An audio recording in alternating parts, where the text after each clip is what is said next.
Hello po mga kababayan, si Dante Maravillas, Bicolano vlogger, broadcast journalist from Albay. Sabi ni Robin Padilla, meron na pong matinding sakit si Tatay Digong. Sa kasalukuyan po ay siya po ay meron ng tinatawag nating early signs of dementia. Malabo po. Hanggat kwento lang po ninyo sa ni Sara Duterte tapos yung abogado na si Attorney Kaufman, hindi kami maniniwala. Ang kailangan naming marinig po, yung mismong doktor na nag-examine, kung in-examine po si dating Pangulong Digong. Pero kung kwento po ninyo, malabong paniwalaan ng ating mga mamamayang Filipino. Kasi unang-una, ang mga kwento po ni Sara Duterte pati ni Kitty, kontra-kontra. Ano ba? Kontra-kontra. Sabi ng abogado, not stand trial daw, unfit to stand trial kasi may cognitive deficiencies. Pagkatapos, si Sara ng ma-interview, ang sabi niya, tinawagan siya ng kanyang tatay. Nangumusta, pati yung love life na ikwento. Ganon ang may early signs of dementia. Pati politika at yung issue sa flood control, pinangingialaman ni Digong. Ang may signs of dementia mga kababayan, hindi na mangingialam sa politika, pati sa love life. Hindi na niya yun maalala. Pati pangalan po ni Sara Duterte at ni Kitty, malamang hindi na niya kilala, pati mga anak niya. Pero hindi ganon ang kwento ni Sara Duterte. Ito si Sara, huling-huli sa kanyang bibig, tinanong niya daw yung kanyang tatay. Naalala yung pagkaimatay. Pati nga yung pagkaimatay niya naalala. Yung nag-collapse. Hindi lang anya isa, marami ng beses. O you see? Yan na. Tinanong ko siya. Alam ko tinanong din siya ng lawyer. Hindi ko lang alam kung anong mga incidents. But tinanong ko siya kung totoo ba. And then sabi niya, hindi naman yan yung una. Madaming beses na ako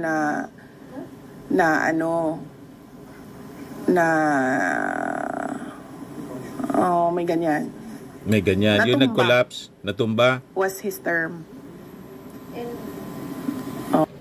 Kita ninyo na? Pati yung pagkatumba niya, naalala niya. Ang may dementia po, signs of dementia, hindi niya alam kung ano nangyari sa buhay niya. Tulala na.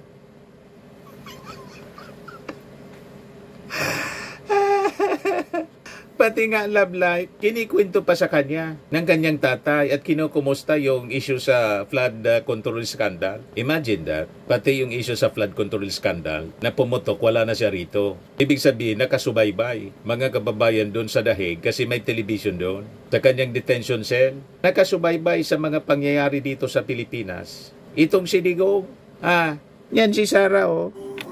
Yes, it's very alarming. That is why I released a statement stating that clearly the ICC do not have full control of the safety and security of the former president because I believe, and the way I see it, he needs 24-hour caregiver, bedside care. So, yan din yung sinasabi ko sa kanila. Keeping him in without a trial date, without a date for confirmation of charges, is just plain cruelty ba? Sa kanila, cruelty na yon. Yung AJK, ano yon? Crimes against humanity. So gusto ninyo, asikasuhin. Nabubulol tayo. Asikasuhin masyado si Digong, pero wala kayong pake doon sa sa mga biktima ng crimes against humanity. Mali naman ang ganon. Iba po, lahat lang para sa kanila yung iniisip. Never nilang naisip yung pains na tinamasa mga kababayan ng mga naiwan. Siyempre, yung mismong mga biktima ng AJK, lalo na yung mga bata. Kaya baseless po ito na sinasabi ni Robin Padilla. May utang na loob kasi siya kay Digong kasi pinardon siya, presidential pardon. So makikita ninyo, lahat sila pansarili lang. Kaya, ayan, dinadamay pa niya yung mga mamamayang Pilipino. Paano naman yung more than 30,000 na mga nadisgrasya sa tukhang? Yan sabi ni Robin Padilla, meron na pong matinding sakit si Tatay Digong. Sa kasalukuyan po ay siya po ay meron ng tinatawag nating early signs of dementia. Ipakita ninyo yung medical records. Hindi yung sige lang kwento. Isubmit ninyo sa Senado. Xerox copy ng medical records na nagsasabi dapat authentic siya. Dapat may butas para authentic. Pabutasan ninyo kay Bato. Pero kung Xerox copy na wala pong butas, hindi kami maniniwala. So mag-secure ka muna ng medical records ni Digong. Hindi yung sige lang ang kwento sa Senado ng kung ano-ano. Saka, tumakbo pa nga si Digong na mayor. Yan lang, after na tumakbo siya ng mayor, diniliver naman po, padahig. Hindi man yan sana yun mangyayari kung wala siyang ginawang mali. May ginawang mali, patunayan niya na tama yung kanyang ginawa. So, importanteng matuloy ang trial. Yan ang dapat. Padilla also questioned the visit of former Senator Antonio Trillanes, the fourth to The Hague, Netherlands, where Duterte is currently detained. Wala man pong ebidensya na pumasok doon sa detention cell. Inala man lang ni Pulong kung makapagpakita ka ng video or picture na nandun mismo sa harap ni Digong, si Trillanes, maniwala kami.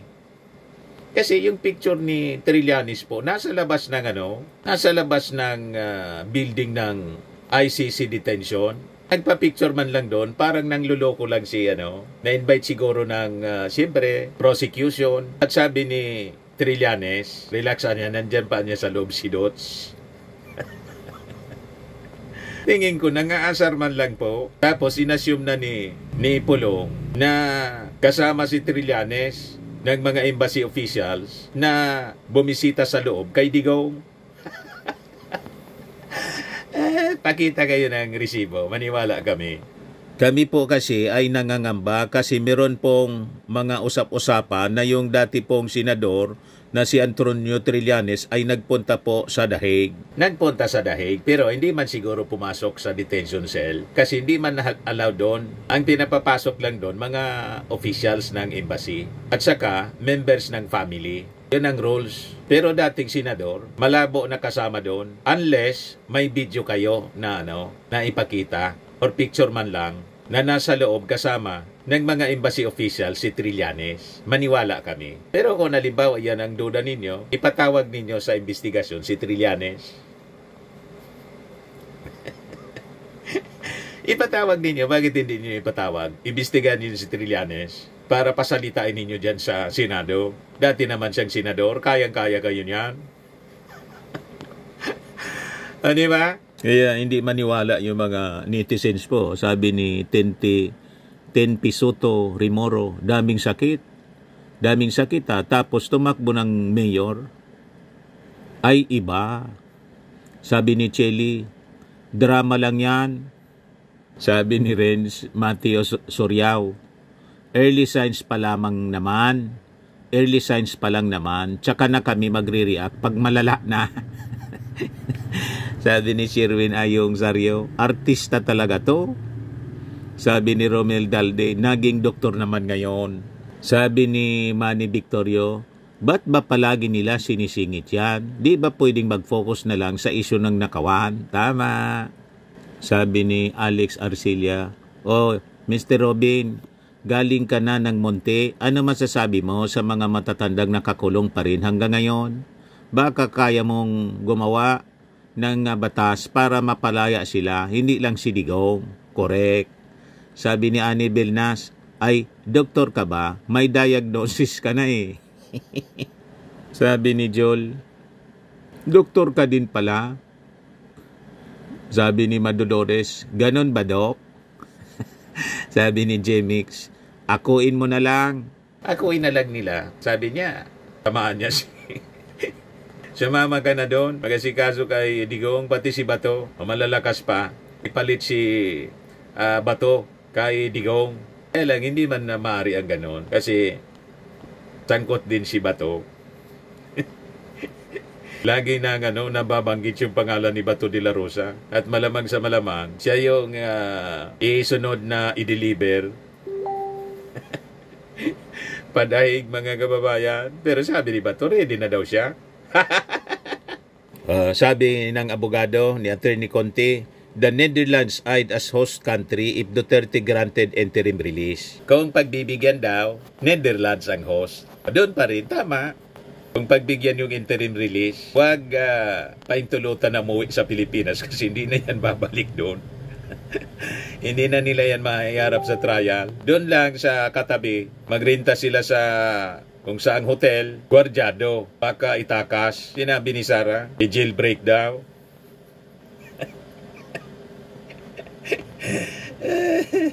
Kahit mga kababayan yun na joke lang, malamang yun talagang plano. So sabi po ni Attorney Maria Cristina Conti, the Netherlands obvious kasi, it will be a transit country papunta sa second or third country. Pero sinabi ng defense na una, i-release mo na into that territory. Ang sabi, the Netherlands, baka pwede nyo rin kopkopin na for the rest of the period of interim release. What if dyan na lang kasi, babiyahe ka pa nandyan ka na Ito yung narinig ko na may panawagan na house arrest sa Netherlands. Sabi ni Conte, sa paniwala niya, yung behavior na dinidisplay ng Duterte's family could affect the court's decision for Duterte's interim release. Kung sa akin, hindi yung bansa ang importante, sa totoo lang, kundi yung kondisyones. Sabi nga, yung risk factors, kailangang di ka gagawa ng dagdag na krimen, kailangang hindi makialam sa proseso o kaya sa victims, witnesses at lahat ng involved, at most importantly, babalik ka sa korte. The lawyer said, everything will be taken into account, sabi po ni Conte. There is this issue that Duterte's camp should recognize the legitimacy of the ICC. Yung pagsapak ni Hanelet doon sa jail guard ba o police, nung ulin sabi ng prosecutor, parang it does not bode well. Kapag pinalaya tapos inaristo ulit, baka hindi lang sapak ang abuti natin. She pointed out the statements recently made by Duterte daughter, Vice President Sara Duterte. Yung vlog ni BP Sara, yung nagsasabing, hello mga kababayan, i-jailbreak na lang natin.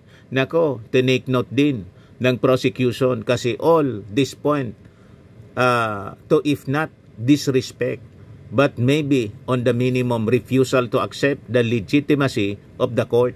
Parang magpo-point siya na, nako, parang hindi na babalik ito.